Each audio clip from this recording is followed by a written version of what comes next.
What does it mean? What does it mean? Hi everyone, I'm Viviana and I love to knit all the things, so hopefully these videos will help you with some information and tips that helped me when I was knitting some of my projects. Okay, so picture this. You want to make a project and you're in a yarn store and you're looking at something. You have no idea if the ball of yarn that you like is suitable for the project you're going to make. So check out the yarn label. So yarn labels or yarn wraps are going to look different from brand to brand, but they all contain the same information that you need to know. So the first is the brand and the name of the yarn. The second type of information that they contain is the weight and the length of the yarn. So depending on whether or not you use imperial or the metric system, you might see different numbers. Sometimes you'll see both. The next thing you'll find is color, color number, or colorway if the color has a name. So for example, Sweet Georgia Yarns out of BC has some terrific colors. Bison, Wasabi, Tumbled Stone, Deep Cove, Lady Grey, London Fog, just really, really cool names. So when you call them up and you say, hey, I need 7 skeins of London Fog, they know exactly what you're talking about. The next important piece of information you'll find is the die lot. And the die lot corresponds to the batch that was all made at the same time. So the reason why die lot is so important is because 2 different skeins of yarn or 2 different balls of yarn, whatever you want to call them, can look identical in your hands, but when you knit it, it's not the same.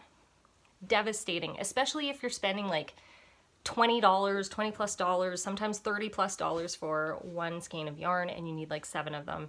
Luxury fibers, I tell you, pay attention to the die lot because you will be devastated if you get the wrong die lot. Ugh.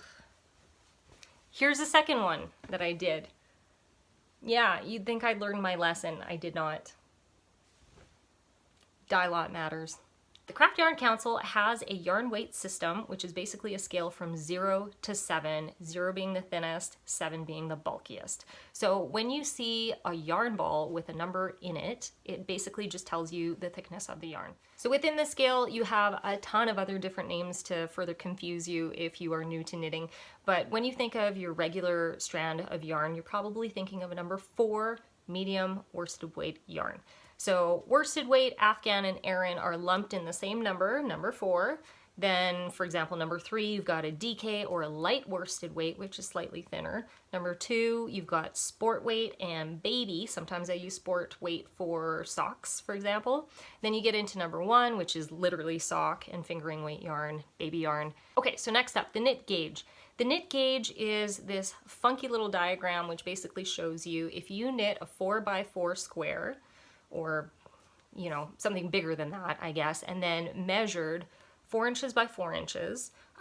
This tells you how many stitches you're going to find within those 4 inches. Now this becomes increasingly important when you're making something like a sweater that you want to fit properly or not end up with a child-size sweater when you're making, you know, say a medium-sized sweater for yourself. I've definitely made socks before that do not fit. And it's so frustrating because you're spending the time, you're spending the money, you're spending all this effort in making like the most fabulous gift and it just doesn't work out. Then you need to buy them something else for Christmas. The next bit of information that they're going to give you is the recommended needle size. So you see 2 cross needles and this will be in the US size or it will be in the metric size, which is the millimeters. You have some leeway depending on what you're making. If you're just making a scarf, you don't really need to pay attention to this. Some of these labels will also give you the crochet gauge, so that again is over 4 inches and that's just single crochets all the way over how many do you have. It'll also give you the recommended crochet hook. So again, if you're making a scarf, you don't really need to pay attention to any of these as long as you kind of come within the same range. So if you have, say, a G hook at home and the recommended size is an H, close enough, whatever. Almost all of these labels will give you care instructions for the fiber that you're buying. So if you are using acrylic, it will probably say you can do a whole whack of these things, go for it, throw caution to the wind. If you have a superwash merino, for example, that is usually like a treated merino so that you can throw it in the washing machine on a gentle cycle and you can tumble dry it low. But most of these luxury yarns that you will get at your local yarn store will have really specific care instructions. These laundry symbols are really nice to actually kind of cut out and attach if you're making a gift for somebody. I know lots of people that I've knit hats for, and I throw in a little package of that soap stuff so that they can hand wash their stuff. But usually the people that I'm knitting these for are not going to hand wash their items. They're just going to never wash them until they get really gross. So it's totally up to you if you want to use this information or not. Yarn labels, I hope I helped you decipher them. I'll see you next time.